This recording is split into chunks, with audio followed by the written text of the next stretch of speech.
but let's talk about addiction. So there's a series of actions that occur before you take your cocaine. Some of those are local. They are the things that happen immediately before, and some of those are distal. They're farther back in the chain of events.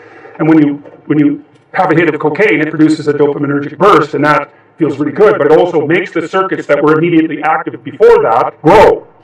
That's what reinforcement is. And then the growth is proportionate, not linearly, but it's proportionate to how long before that event occurred. The closer it is, the stronger they're going to get. But even the ones that are somewhat distal get some reinforcement. Because you might say, well, what did you do before you found your latest fix? And the answer is, well, how long before?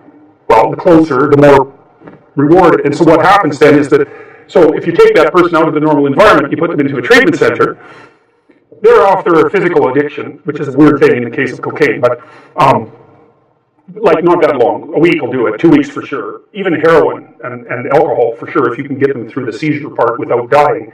And so they're done. They aren't physiologically dependent anymore. But you let that person go, and the first thing that happens is his old friend, who he's always out doing drugs with, shows up, and bang, he's craving like mad. And that's because that thing in there is not dead at all. And it's activated by the cue. And it's a circuit. It's not. It's a personality. It only wants one thing. It wants cocaine. It's going to suppress any non-related thoughts, and it'll use lies. That's no problem, especially if lies have been reinforced, which they certainly have. Where are you off to, son? You know, you'll have a lie for that, and then 10 minutes later you have your drug, and so that little lie has just grown. Or maybe you think, you've tried to quit, and you think, to hell with it. And every time, 10 minutes before you take your drug, you think, to hell with it. And you do that 1,000 times. Well, believe me, the to hell with it circuit, that sucker is strong. And so it's alive. And it's not like it just disappears. It can't. It's you. It's growing in there. Now, you can build another circuit to shut it down, and you can help it decompose across time by not giving it what it wants. But you're going to have to not give it what it wants in all of the multiple contexts that you've already associated with the drug.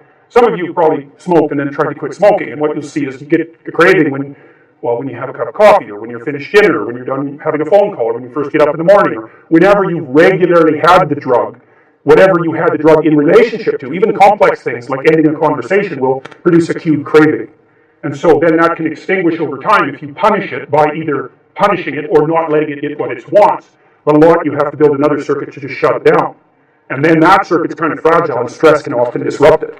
So that can be mediated by some of the books that people read about quitting smoking or things like ibogaine. Oh, sure. Well, part of it, ibogaine's a whole different thing because it seems to have a direct physiological effect. But, you know, the addiction has a cognitive component. It's full of thoughts and desires and wants, and you know you may have to rebuild your whole personality in order to get that thing cornered.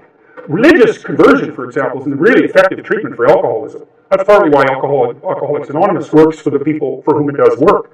But religious conversion, which is total personality conversion, is actually one of the few things that we know of that's an effective treatment for alcoholism. We don't know how to induce it, but although that's not exactly true either, because the early work with LSD was quite promising as a treatment for alcohol addiction.